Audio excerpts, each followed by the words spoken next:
Assalamualaikum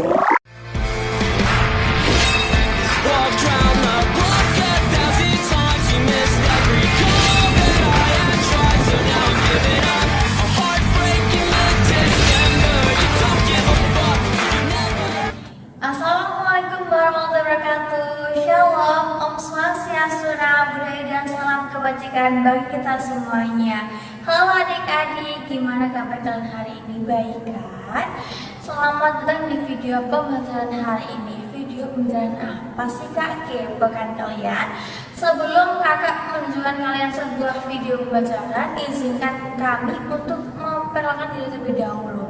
Perkenalkan, nama saya Meisha Zahira, bisa dipanggil dengan Kak Meisha. Nama saya Pilihan Dermawan, bisa dipanggil dengan Kak Ian. Nama saya Aulia Muda, biasa dipanggil Kak Nia. Jadi, kalian udah kenal kan? Pada kesempatan kali ini kita akan bahas sebuah materi yang sangat penting, yaitu menyimak pidato.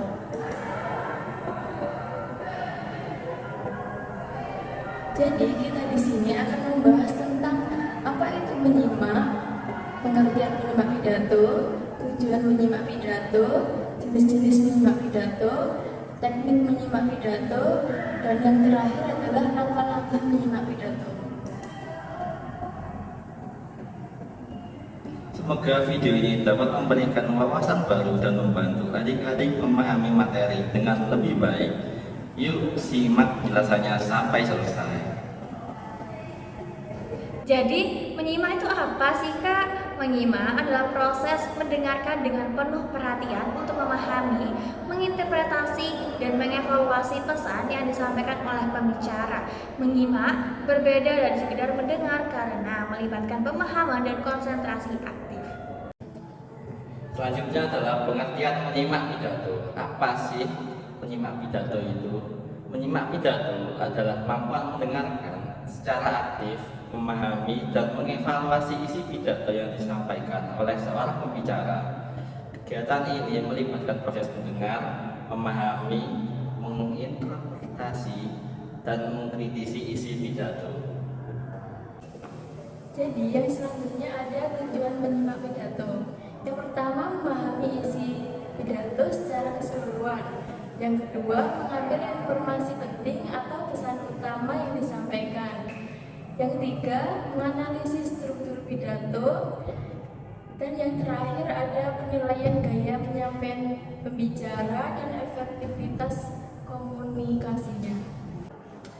Selanjutnya ada jenis-jenis menyimak pidato. Yang pertama ada pidato informatif yang bertujuan untuk memberikan informasi kepada pendengar. Yang kedua ada pidato persuasif yang bertujuan untuk meyakinkan pendengar untuk mengikuti atau mendukung pandangan tertentu. Yang ketiga ada pidato hiburan yang bertujuan untuk menghibur atau menciptakan suasana santai. Yang keempat dan yang terakhir ada pidato inspiratif yang bertujuan untuk memberikan motivasi atau dorongan kepada. Selanjutnya yakni teknik menyimak pidato. Teknik menyimak pidato ada 3, yakni menyimak intensif, menyimak ekstensif, dan menyimak kritis. Yang pertama, menyimak intensif, yaitu mendengarkan dengan seksama untuk memahami isi secara mendalam. Yang kedua, menyimak ekstensif, mendengarkan secara umum untuk mendapatkan gambaran isi sebuah pidato. Selanjutnya yang terakhir, menyimak kritis, yakni menilai dan menganalisis isi pidato, argumen, dan bukti yang disampaikan. Yang selanjutnya ada langkah-langkah menyimak pidato. Yang pertama ada persiapan. Adik-adik harus fokus dan tenang saat mendengarkan dan hindari gangguan seperti suara bising atau pikiran yang melayang. Langkah yang kedua ada proses menyimak, yaitu adik-adik harus memperhatikan informasi, nada, dan gaya penyampaian pembicara. Catat poin-poin penting dari pidato, dan yang terakhir Ajukan pertanyaan jika ada hal yang kurang jelas. Nah, setelah kalian simak materi tadi, selanjutnya kalian akan simak video pidato berikut ini. Jangan lupa disimak ya teman-teman, karena nanti di akhir video kami akan memberikan kalian sebuah pertanyaan. Selamat menyaksikan.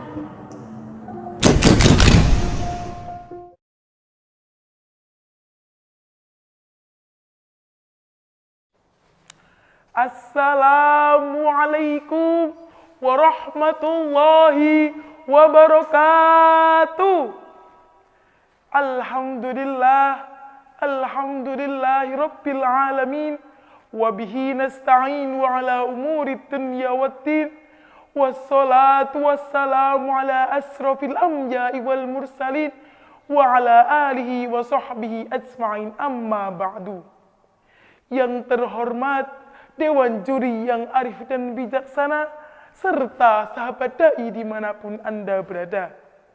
Puji syukur kehadirat ilahi Rabbi yang mana telah memberikan kita nikmat serta hidayahnya, sehingga kita dapat berkumpul dalam keadaan sehat walafiat tanpa ada halangan suatu apapun. Salawat serta salam selalu tercurahkan kepada junjungan kita Nabi Muhammad sallallahu alaihi wasallam yang kita nantikan syafaatnya minat dunia hatal akhirah.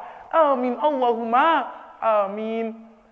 Hadirin dan pemirsa rahimakumullah, perkenankanlah pada kesempatan ini saya Aisyah Zahra dari MTS Al-Iman Bulus Kepang Purworejo akan berpidato dengan judul Pemuda Harapan Umat dan Bangsa. Setiap pemuda adalah permata bagi negaranya.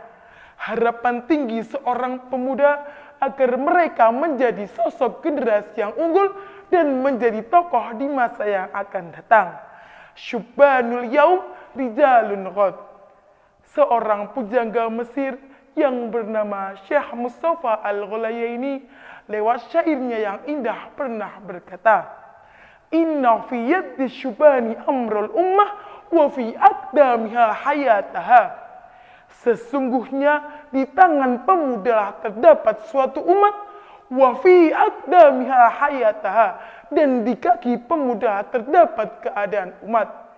Andai pemudanya kuat dan amanat, bangsa akan menjadi hebat. Tapi andai pemudanya lemah dan khianat, bangsa akan menjadi hancur kiamat. Seperti yang dikatakan oleh seorang filsuf, Diogenes Laertius, bahwa the foundation of every state is the education of youth. Landasan setiap negara adalah pendidikan para kaum mudanya. Hadirin dan pemirsa rahimakumullah, Allah Subhanahu wa taala berfirman dalam Al-Qur'an surah Al-Kahfi ayat 13. A'udzu billahi minasy syaithanir rajim. Bismillahirrahmanirrahim. Nahnu nakussu 'alaika nabahum bil haqq. Innahum fityatun amanu bi rabbihim wa zidnahum huda. Shadaqallahul azim. Kami kisahkan kepadamu Muhammad cerita ini dengan benar. Sesungguhnya mereka adalah pemuda-pemuda yang beriman kepada Tuhan mereka, dan kami tambahkan pula kepada mereka petunjuk. Ayat di atas menerangkan kepada kita tentang kehebatan pemuda Ashabul Kahfi yang kuat imannya dan teguh pendiriannya dalam memegang prinsip kebenaran, sehingga Allah mengabadikannya dalam Al-Quran. Hadirin dan pemirsa rahimakumullah, sebagai generasi penerus umat dan bangsa, maka pemuda harus memiliki dua karakter. Karakter yang pertama, keteguhan dan keimanan yang kokoh. Setiap pemuda harus kuat dalam mempertahankan akidah dan keimanannya. Tidak mudah tertipu daya oleh godaan syaitan yang menjerumuskan kita ke dalam kemaksiatan dan merusak masa depan. Misalnya, pergaulan bebas yang mendekatkan kita kepada perjudian, perzinaan, minum-minuman keras, dan narkotika. Na'udzubillahi min dalik. Dalam hadis Nabi yang diriwayatkan oleh Imam Bukhari dan Muslim, disebutkan tentang 7 golongan orang yang mendapatkan naungan Allah Subhanahu wa taala di padang mahsyar. Di antaranya, wasyabun nasya'a bi'ibadatillah, pemuda yang tumbuh dewasa dalam beribadah kepada Allah.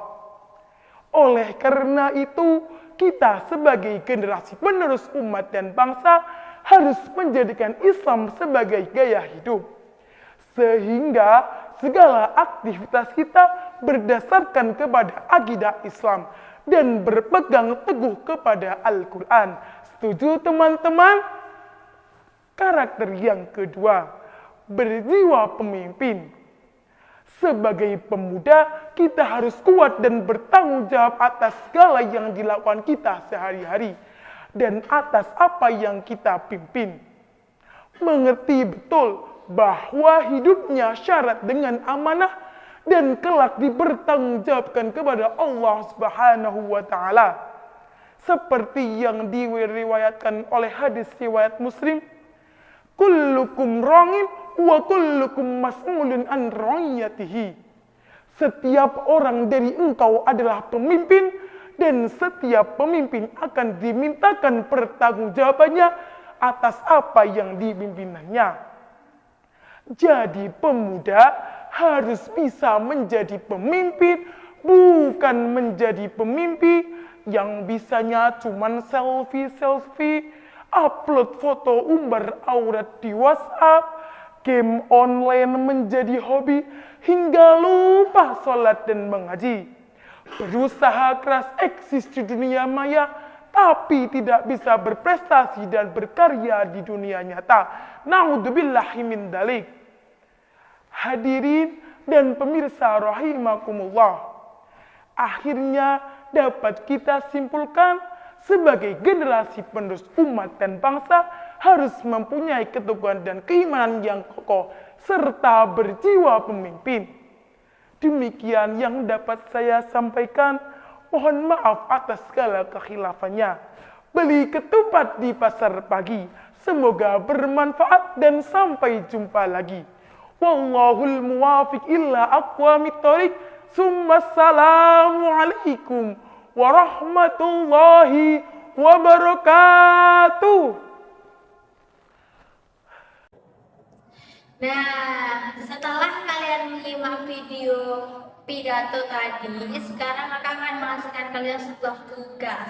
Tugasnya berupa pertanyaan. Pertanyaannya ada 5 aja teman-teman, gak banyak.